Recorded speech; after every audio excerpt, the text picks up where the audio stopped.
A nossa aula de hoje será sobre a produção de conto psicológico.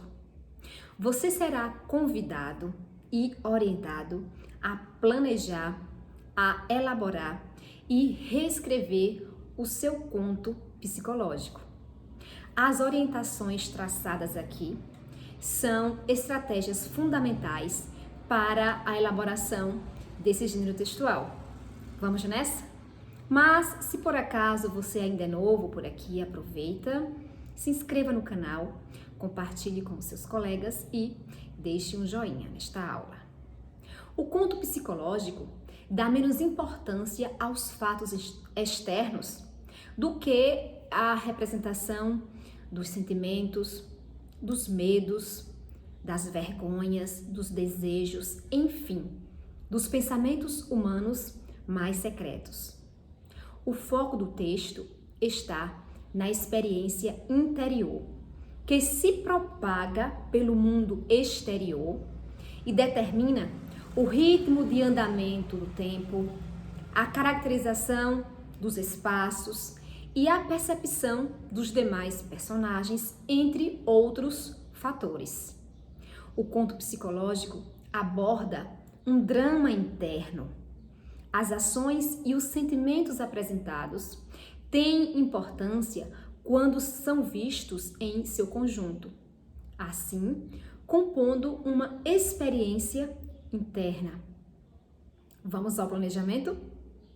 A narrativa do conto psicológico pode ser em primeira pessoa, quando o narrador é um personagem, ou em terceira pessoa, quando o narrador é apenas um observador.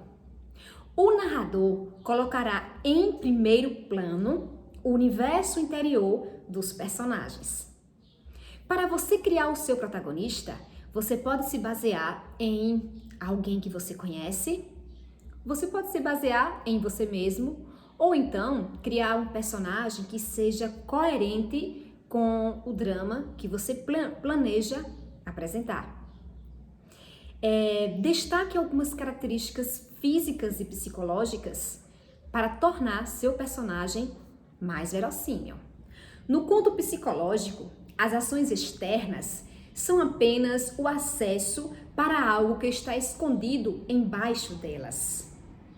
Destaque o que acontece na interioridade do seu personagem, os sentimentos, os medos, as angústias, as dúvidas, as lembranças, seja econômico quanto ao discurso direto, já que prevalece a interioridade. Um outro aspecto importante é em relação ao tempo.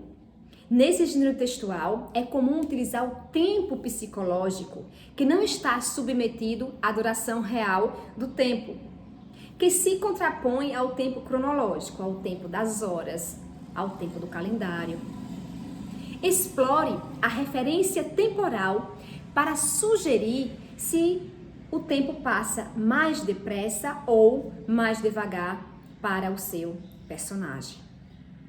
No conto psicológico, a linguagem procura representar a interioridade. Isso pode ser feito com o uso de uma linguagem figurada.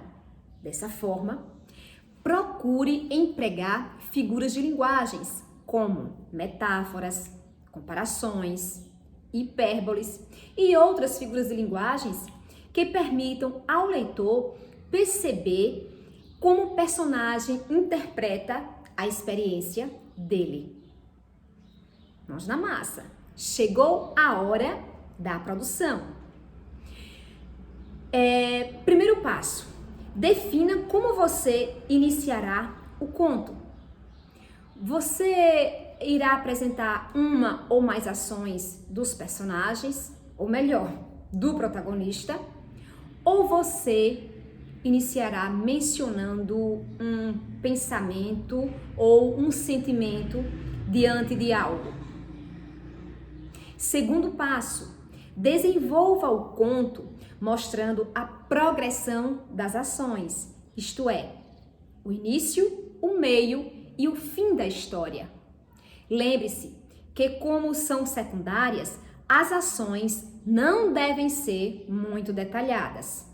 Destaque apenas aquelas ações que contribuem para a mudança ou a permanência do estado de espírito do personagem. Desenvolva o texto mostrando as emoções e os pensamentos que vão tomando conta do protagonista à medida que o tempo passa. Destaque os traços psicológicos de seu protagonista na expressão da sua fala e do seu pensamento.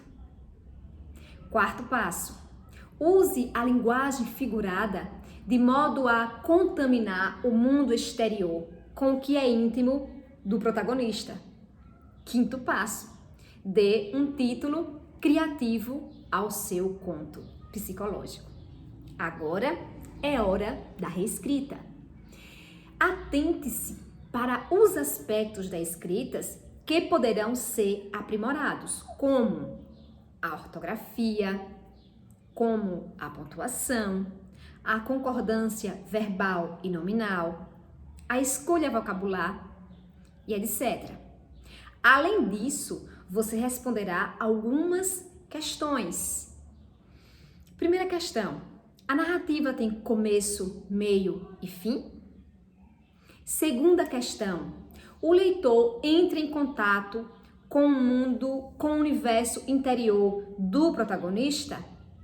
Terceira questão: a narrativa explora a mudança de emoções à medida que o tempo passa? Quarta questão: a linguagem figurada contribui para uma aproximação entre o mundo exterior e o mundo interior do protagonista? Quinta: o título é criativo e coerente com a narrativa?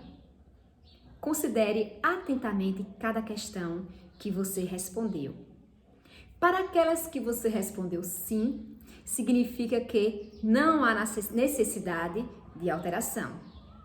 Já para aquelas questões que você respondeu não, significa que você precisa reescrever tais passagens do conto para resolver o problema ou torná-lo mais interessante para o leitor. Antes de finalizar minha aula, eu gostaria de dizer que antes de você fazer essa produção, seria interessante você assistir a aula sobre o conto psicológico. Ok? Um abraço e boa produção!